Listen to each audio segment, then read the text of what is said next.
Hi, it's Rich. Welcome to Rich's Slot Car Room. Welcome to Other Than Tyco Friday. Got something here.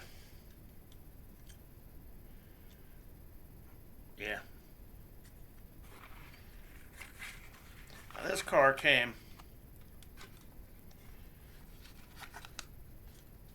Now this ain't all the way down. I don't want to snap it on. I took it off once. It was a pain in the butt getting off. But this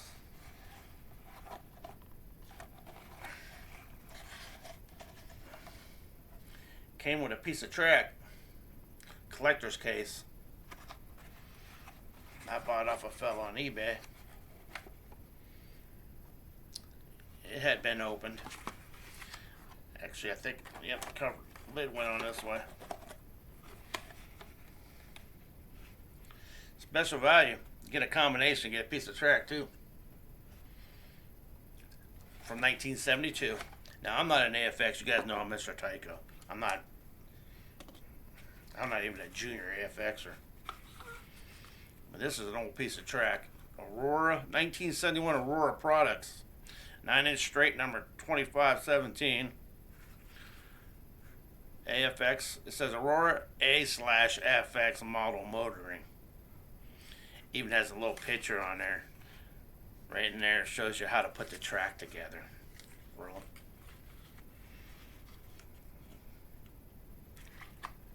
On the back has a schematic how to tear it apart. It is a non-mag. It is non-magnet traction. Has a schematic how to tear it apart. Drive the entire series of Aurora factory experimentals. Yeah, Ferrari 612, Auto World, McLaren XLR, Dodge Charger Daytona, Too Much, Turbo Turn On, Camaro Z28 and Trans Am, Porsche 917, Plymouth Cuda Funny Car, Vega Van Gasser. I mean, we've all seen these. If you're a slot car person, you've seen these cars. Pinto Funny Car, Plymouth Roadrunner Stock Car, Ferrari 512M. I got 4 Tyco of those. Javelin Pro Stocker, Javelin Trans Am, Corvette Funny Car, the Lola T260 Can-Am, Shadow Can-Am, Ford Baja Bronco, which I have one up there. I think the one I have up there, I think the one I have is a Tyco. I think. Dodge Charger stock car. To remove car from track, follow instructions on plastic clip. That was a pain in the butt.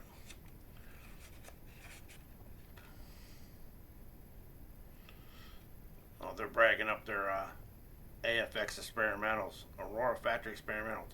Cars so fast, they leave other cars sitting on the line. Cars so fast, there's nothing else in sight.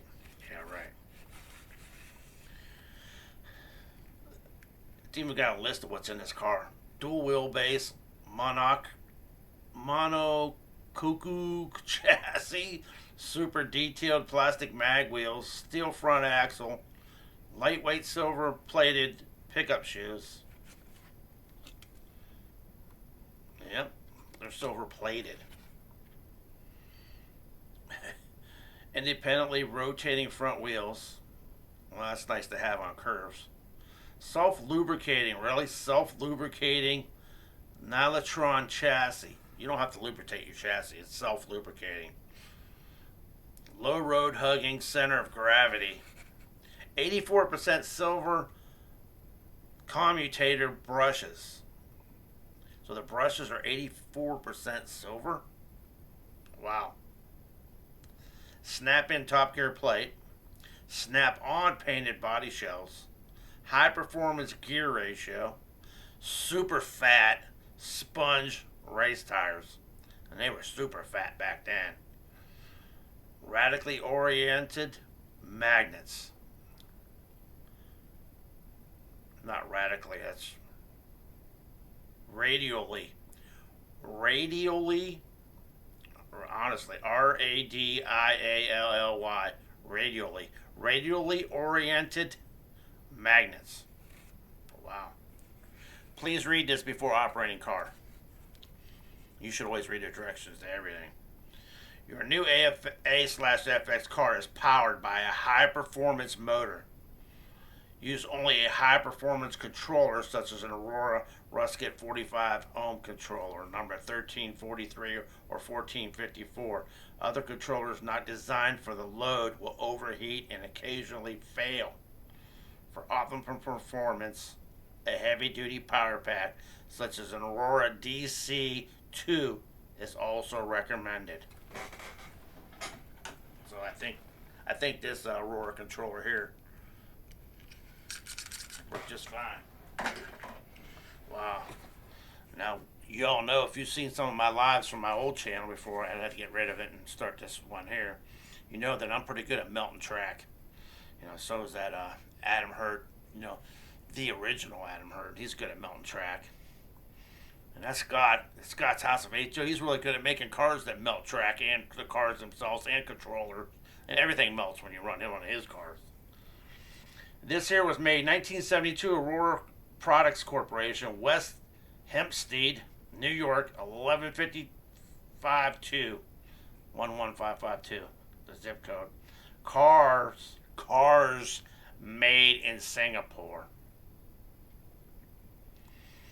This Aurora high-speed performance track. This is high-speed performance track. Now, there's been some guys on here that on YouTube has been whining over the last few months or so.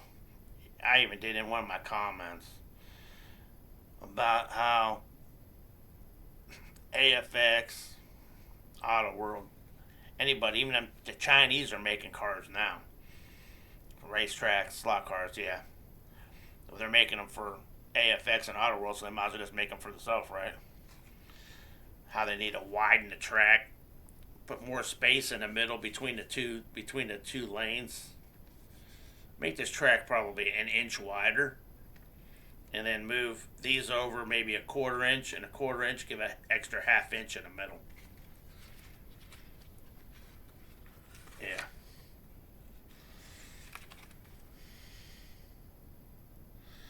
To use this new track with your existing Aurora HO race set with locks and joiners, remember to purchase a pair of adapter tracks.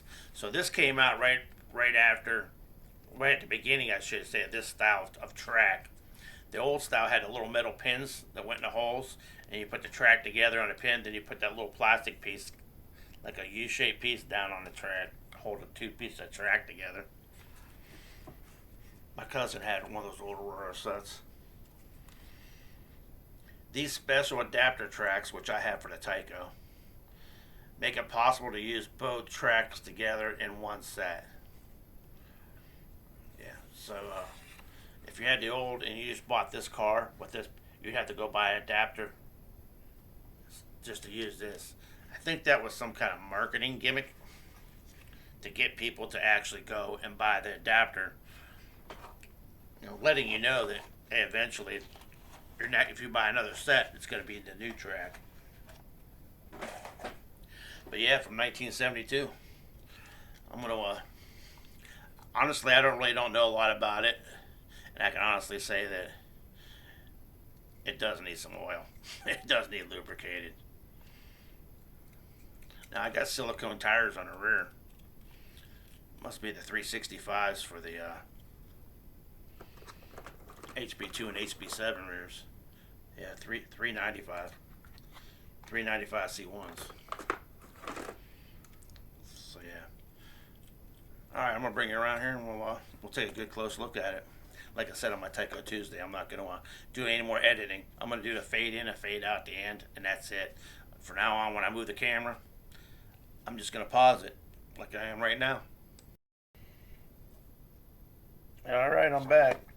I'm going to drape this over top of the camera.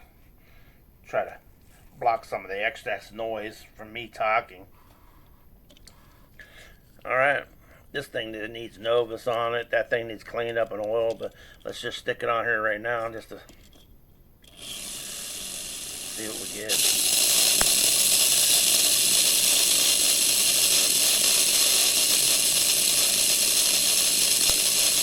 This is non-magnet traction. And like I said, I think it does need a little. It's a self-lubricating chassis, they say. Get warmed up. Those little pancake motors, you gotta warm them up.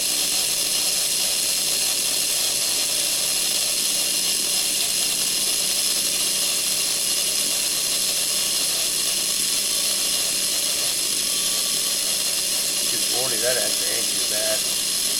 But it's squealing pretty good, so let's take it off here. Wow, is that hot? Ooh, it's got a mean green in there. Mean green pancake motor.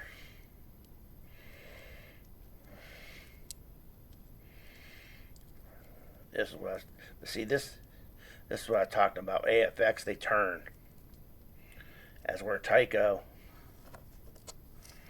the guide pin actually designed to hold the pickup shoe on, so it's tight. This here doesn't hold anything on, unless it's a, what do you call them?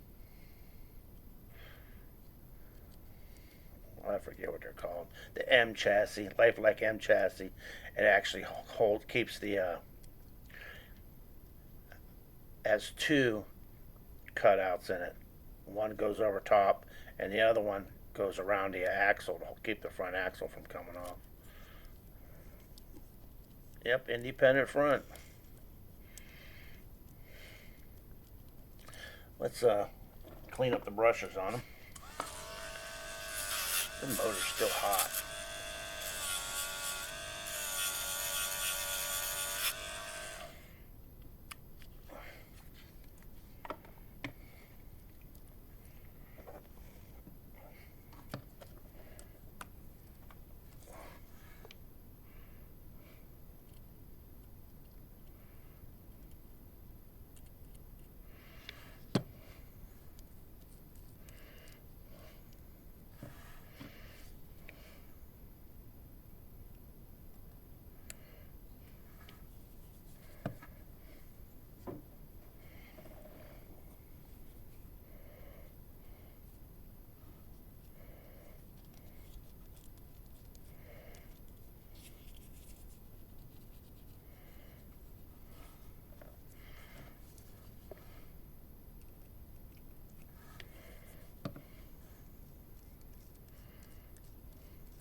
Seems like a real nice chassis, nice and tight. Of course, this car came in that collector's box. I've never even put it on the track. I don't think. I'm pretty sure I may have cleaned it and oiled it, and I put the new tires on it. So I'm pretty sure I probably put it on the dyno, but I don't think I've ever had it on the track. So, and it came in the box. And I opened the box up. It was actually brand spanking new. So I'm the one that opened the box. I probably should have just left it in there. Probably worth a lot more money if it was. But I don't expect an old AFX non-magnet traction that it would be worth, not to me anyway, because I'm a Tyco collector. These Q-tips are awesome. Little point on the end of them. I got 3 big packages of them for like $10. I think there's like 1,000 of them in there. They're you go on Amazon. You have to. Actually, I think I got those at Kroger grocery store actually. But yeah, learn how to put an AFX back together. I think I actually got it in the makeup section, makeup aisle. Guys would never want something like that, would we? Don't take them off your wife's makeup table. She'll get pissed. You need to get your own.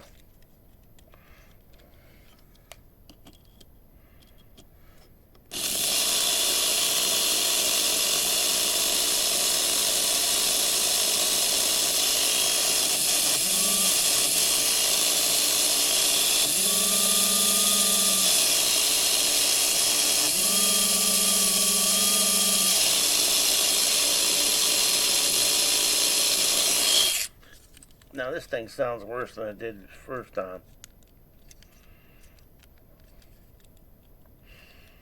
No particular reason either.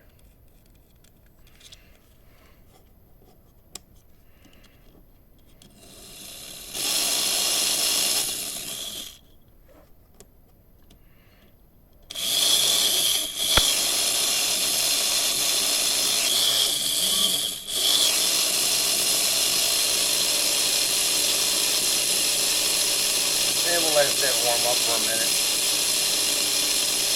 So yeah, this is a Aurora AFX Can-Am black number 101.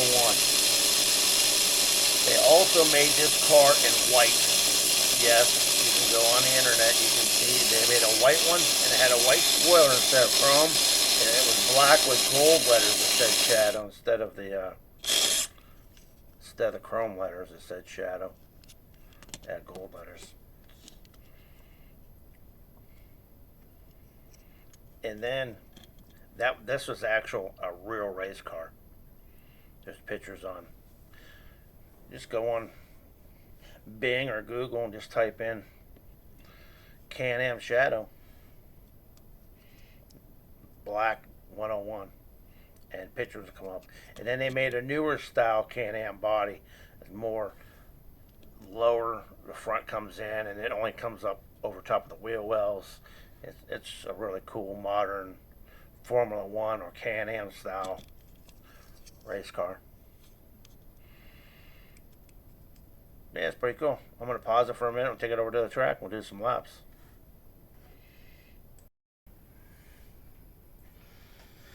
Alright, let's do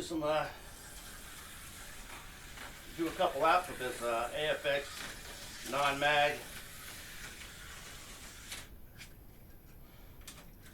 Shadow Can-Am car, black number 101 from 1972.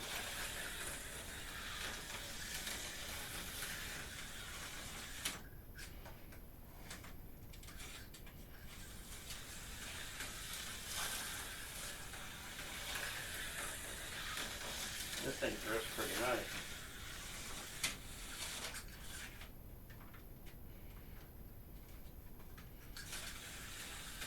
I don't know if that's the guide pin or the pickup shoes hitting the uneven rail.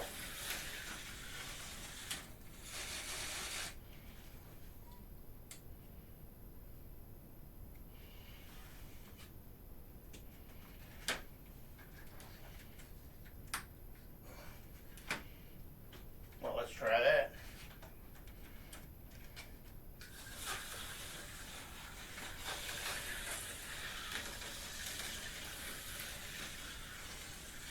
Oh yeah. A little adjustment, a little minor adjustment.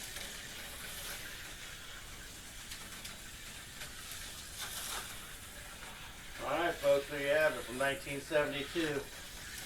Aurora, factory experimental. Black Can-Am number 101. Shadow. Pause it and bring it back around. Well, there you have it, folks. Pretty cool car. Special value collector's case. I wouldn't even call it a collector. They didn't make it for collectors back then.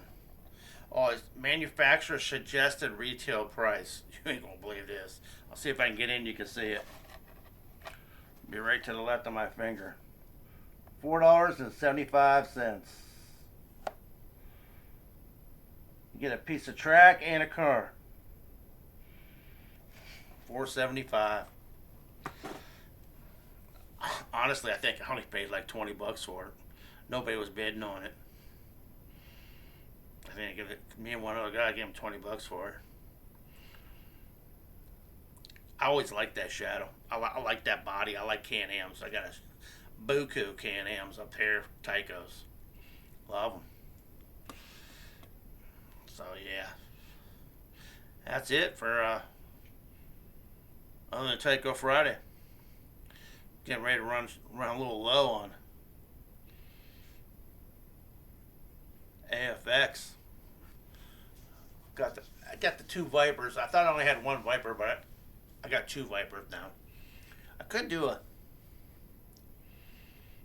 other than Tyco Friday on my I call it the Blue Max. It's Mark's Luck Car Garage. Gotta check him out. Awesome tutorials he has on there. He does comparison videos, controllers, I mean everything, motors, armatures, magnets. Real good guy, Mark down in Florida. Mark's Luck Car Garage. Yeah, well, check him out. I got a. I actually put it up and it's over my other than Tyco case. It's a Viper. It's got Lexan body on it, real nice. I got the specs for it. I got it all wrote down so I can tell you what's in it and do a little tutorial on that. But yeah, hope you guys have a nice weekend and like, subscribe, and catch you Tuesday. Tuesday will be Neil Bonnet, Pontiac. That's not the car he died in. The car he died in was a lemonade car. Country Time lemonade car. Number 51. He's had a lot of cars over the years. Yeah. A real nice guy. Yeah. Him and Red Farmer and Donnie and Davey Allison, they were all friends. So yeah. He died in February '94, and I went to my first NASCAR race in May '94. Coca-Cola 600. So he wasn't there. He passed about 3 months earlier. He was practicing for Daytona track, and he wasn't the only one on the track. He spun out, another car hit him straight on. Something like that. You can Google that and watch it. There's actually YouTube videos you can watch on it. Yeah. So yeah. Thanks. Thanks to everyone who comments, and like I said with my Tyco Tuesday, if you want to see one specifically, just comment on it. Let me know. I'd like to see this car or that car or whatever. You know what I mean? I'll put you on the list. There's only a couple on the list right now. So yeah. All right. I appreciate you guys all watching. Have a nice weekend, and see you on Tuesday for Tyco Tuesday. Goodbye.